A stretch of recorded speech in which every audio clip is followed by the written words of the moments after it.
Good Friday morning, everyone. I'm Octavia Mitchell. I'm Riley Benson. We are following breaking news this morning. We got a text from Trooper Nick Pye of the South Carolina Highway Patrol telling us that I-26 eastbound at the 190 mile marker is closed due to water on the roadway. We've seen some images from this, but again, I-26 eastbound mile marker 190 closed this morning because of water from this unprecedented flooding event we've seen amongst corner Berkeley County, Dorchester this morning. Also, emergency situation in Dorchester County, particularly in St. George. They're asking residents there to stay home. And they also opened a shelter there in St. George this morning. We're going to go to Josh right now. And Josh, how long will all this last, and when will we see some better weather?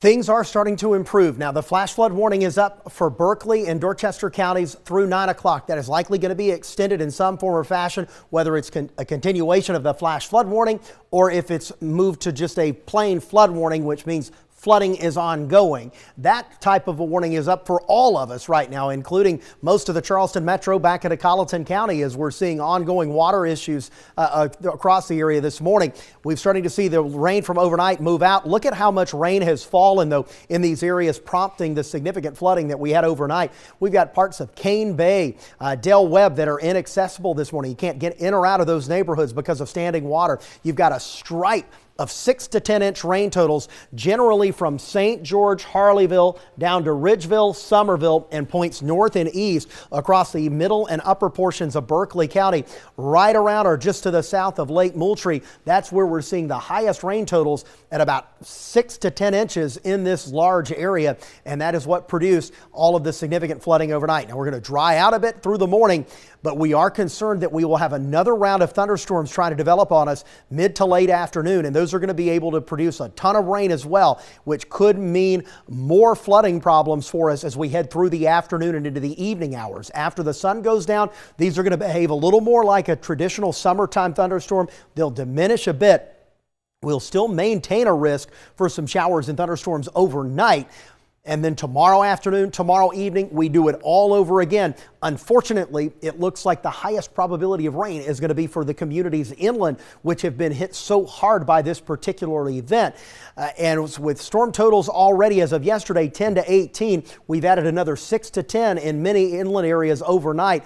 That means a lot of our storm totals are approaching 2 feet. I just got a message from one of our viewers in Somerville saying he's got in his backyard rain gauge now up to 25 inches of rain has fallen, and a good amount of that happened overnight, about 6 inches of it. So this just lets you know the seriousness that we're seeing as we head out the door this morning in these areas with numerous road closures. And we're not talking about small back roads here. We're talking main roadways are being impacted by this in parts of Dorchester, Colleton, and Berkeley County. So we're in weather alert mode today with another round of flooding possible this afternoon and evening in some spots. Highs will be in the low 90s, down into the 70s tonight. And then the weekend, I know we're going to be going into recovery mode here in many neighborhoods. Low 90s Saturday, Sunday. But I got to tell you, if you're going to be out working in the yard, cleaning things up, moving things around, trying to get life back to normal from this flooding, be careful because heat is going to be a problem.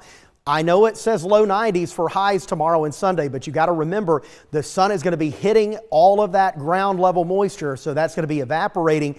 And we're talking very, very humid weather, but developing both tomorrow and Sunday, even more humid really than it is now. These low 90s are going to feel like about 108 to 113. So we're probably going to need heat advisories for both Saturday, Sunday. And in this type of air mass, you can get into heat exhaustion pretty quickly, especially if you're out doing work in the yard and around your businesses and homes trying to get everything cleaned up in these affected areas. It's not going to be very pleasant for that this weekend, so make sure you're taking care of yourself. All morning long, Grace Lau has been with us up in Berkeley County. She is there now as a neighborhood that she's been with all morning long, seeing big time flooding. Grace, looks like you've got a resident of the neighborhood with you now. Tell us what's going on. Hey Josh, good morning. Yeah, I'm here. It's right beside Whitesville Road. We've been seeing this road washed out all morning long. I'm here with a resident. This is a neighborhood you know very well, Sammy. Tell me a little bit about what you've seen from the past few hours and in your neighbor's yard too. A lot of yards are flooded this morning. Oh yeah, we live right up the road. I got a notification probably about 2 o'clock in the morning. I believe everybody in Moncks Corner has been up since then. With Facebook and everything else, just to see what's going on. A lot of lightning and flash floods and all last night. And I got to have some storage buildings up the road, and I was out checking on those and came by and looking at all the damage. And yeah, I believe this one's probably worse than the one in 2015 as far as the flooding and all. But yeah. Yeah, you were telling me that your grandparents' house was up this way, and all of these houses, they used to be here, but they have been removed, and still a few houses beside that, neighbors that you know. A lot of damage here, right?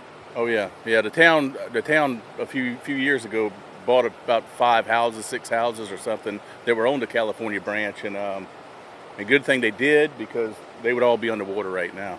You were telling me about the park, too. A lot of this water runs into that. You were out there this morning to see the park. A lot of this water comes from the airport side over here and runs all the way down the California branch. And if you live near the California branch or on the California branch, you are probably flooded right now.